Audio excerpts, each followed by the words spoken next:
Salut tout le monde, c'est Maya, j'espère que vous allez bien, bienvenue dans cette nouvelle vidéo.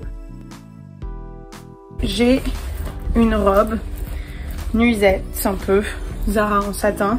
La couleur elle est assez belle, là on dirait que c'est du gris mais c'est plus bleu en fait, c'est très beau. Sûrement couper le haut là, la partie un peu soutien-gorge pour garder que la jupe et en faire soit une jupe courte avec un peu des froufrous ou un truc comme ça, soit une jupe longue. Et si j'en fais une jupe courte avec le reste, je ferai peut-être un haut qui va avec ou un truc comme ça. Alors il y a une fermeture éclair, donc je vais peut-être la récupérer pour la jupe, mais en même temps c'est du tissu un peu élastique, du coup peut-être que j'en aurai pas besoin. Pour être sûre de la taille de la jupe, j'ai pris une jupe qui m'allait déjà et j'ai coupé à un endroit de la robe où la jupe rentrait. Ensuite, ce qui m'a pris beaucoup de temps, c'était de découdre la fermeture éclair parce que je voulais pas du tout l'abîmer pour pouvoir la réutiliser pour la jupe.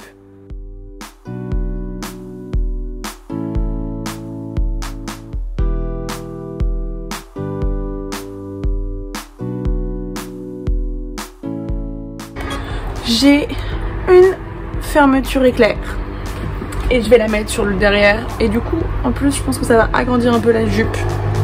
Pas mal. Ensuite j'ai cousu la fermeture éclair de manière invisible dans le dos de la jupe et ensuite j'ai cousu l'ourlet du dessus en incluant la fermeture éclair, comme ça elle était bien sécurisée. Donc voilà, j'ai cousu la fermeture éclair et là je vais couper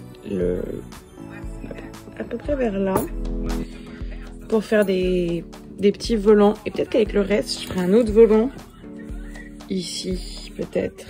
Donc ça, j'ai coupé. Donc ça sera les volants. C'est plus court devant que derrière. C'est normal, c'est parce que j'ai gardé la forme de la jupe à la base. Parce que derrière, en fait, c'est de toute façon plus long, là on le voit. Et donc j'ai gardé ça. Ensuite, j'ai fait l'ourlet du premier volant en point zigzag. Donc là, ce que j'ai fait, c'est que j'ai la jupe, comme ça. Et j'ai cousu en point zigzag le volant. Comme ça fait un petit peu des petites vagues. Comme ça. La jupe, et j'ai envie d'ajouter des volants qui partiront à peu près de là jusqu'à la fin. Du coup, ce que je fais, c'est que je vais prendre une jupe qui a à peu près la forme que je voudrais que l'autre jupe ait. Donc cette petite jupe comme ça avec des petits volants. Pour mesurer la taille des volants, la largeur des volants. Et avec le reste de la jupe bleue, et ben je vais couper. Je pense que je vais récupérer, pour pas avoir à refaire l'ourlet, je vais récupérer la fin. Et voilà. Je vais couper beaucoup de tissu parce que j'ai envie de le froncer. Donc après il faut tirer sur le fil pour que ça fronce le tissu. Donc il va falloir il faut plus de tissu que la largeur de la jupe, en gros.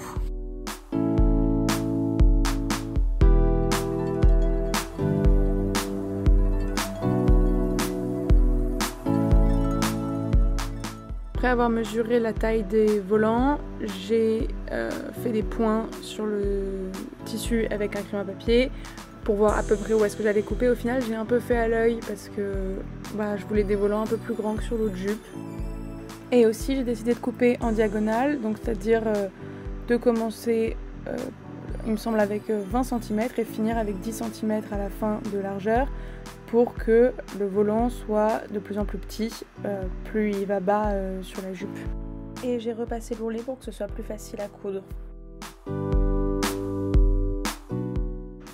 Ensuite, j'ai cousu les ourlets en points normaux, pas en points zigzag cette fois. J'ai ensuite froncé le tissu, donc en fait il faut tirer sur un des deux fils et remonter le tissu au fur et à mesure. Et ensuite ça fait comme ça le tissu tout froncé, donc c'est parfait pour faire des volants. Ça a pris un peu de temps et ensuite après avoir fait ça, j'ai cousu le volant à la jupe et voilà. Et voilà, la vidéo est terminée, j'espère que ça vous a plu. N'hésitez pas à vous abonner et à liker. Et voilà, et à bientôt.